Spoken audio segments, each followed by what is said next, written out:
There are two modes to 1, 2, 3 cheese. Heist, designed for 1 to 2 players, and Escape, designed for 2 to 4 players. In this video, you will learn how to play 1, 2, 3 cheese Escape. In Escape, you will use just the cheese cards consisting of 4 suits numbered 0 through 5, with 2 copies of each card per suit, and 2 Anton cards that act as super wilds. In Escape, players are trying to get rid of cards from their hand as efficiently as possible while also increasing the amount of cards in other players' stashes. The game is played over 2 phases. In the first phase, players will play cards until the central deck is depleted. Afterwards, players add all the cards that have been given to them in the first phase to their hand, starting the second phase. They will then continue to play until one person is out of cards. At that point, scoring will take place to figure out who has done the best job of getting rid of their spoils and getting away with their dastardly dairy crimes. To set up the game, shuffle all the cheese cards and place them face down to form a draw deck. Then, deal each player 6 cards. Each player places 1 card face down in their play area, also called their stash. If you're playing a 2-player game, each player places 2 cards in separate piles face down in front of them, creating 2 stashes. If this is your first time playing, it's recommended to choose the cards to go in your stash at random. Once the cards are placed, all players flip to reveal the cards in their stash simultaneously. Take the top card from the draw deck, and flip it face up in the middle of the table. If you reveal a wild card this way, shuffle it back into the deck and draw another card. The revealed card is the aged cheese card. At the end of the game, cards of that number will be worth 3 points in any stash or player's hand, and it's important to remember that in 1, 2, 3 cheese Escape, the player with the fewest points at the end of the game wins. If you wish to play the advanced variant, flip another card to determine a special rule explained in the rulebook. There are unique rules for whichever card you flip. The player who most recently ate cheese starts the game, but if you're playing multiple games in a row, the previous winner starts the next game. On a player's turn, they can perform actions on the stashes in front of themselves or the other players. They must take at least 1 action on their turn. Cards played to the stashes must be played face up, and only 1 action per stash can be taken in a single turn.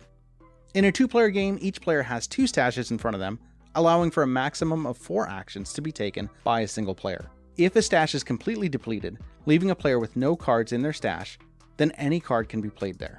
The actions available to perform are: drop. Play 1 card at the top of a stash. The card must be the same color as the stash's top card, and its value must be equal to or greater than the value of that top card. Melt. Play a pair of cards with the same value and color to the top of a stash. These cards must be the same color as the stash's top card. With this action, the number can be higher or lower than the card at the top of the stash, it just has to match the color. Cheese. Play a run of 3 cards, 1, 2, 3, 2, 3, 4, 3, 4, 5, etc., of any color to the top of a stash. The number and color of the top stash card does not matter. Cards must be placed in ascending order with the lowest number card placed first. And when the second phase starts, a cheese action can be a straight of 3 or a double cheese of 6 cards. Gobble. Take up to 2 cards from the top of the stash. But remember, your main goal is to get rid of cards, so be careful not to use the gobble action too often. Some of the cards have special abilities. The 0 cards are wild numbers of their color when played to a stash. When placing cards on top of a 0 when it's in a stash, however, they are treated as a 0 of their color. 5s are played to stashes normally, but when playing on top of a 5 already in a stash, it acts as a super wild and can be treated as any color and any number. And finally, there's the Anton cards. This little mouse is a super wild, both when played to a stash and when playing cards on top of it, and can be treated as any color and any number. A player's turn ends when either they choose not to take any more actions or they have played an action on every stash. After this, if necessary, they draw cards from the deck until they have 6 cards in their hand. If a player ever has more than 6 cards in their hand at the end of their turn, they must discard the excess cards from their hand to the bottom of their own stash face down. If you're playing a 2-player game, you can choose which of your stashes to discard. Face down cards in a stash cannot be gobbled. When a player draws the final card from the deck at the end of their turn, the next phase starts.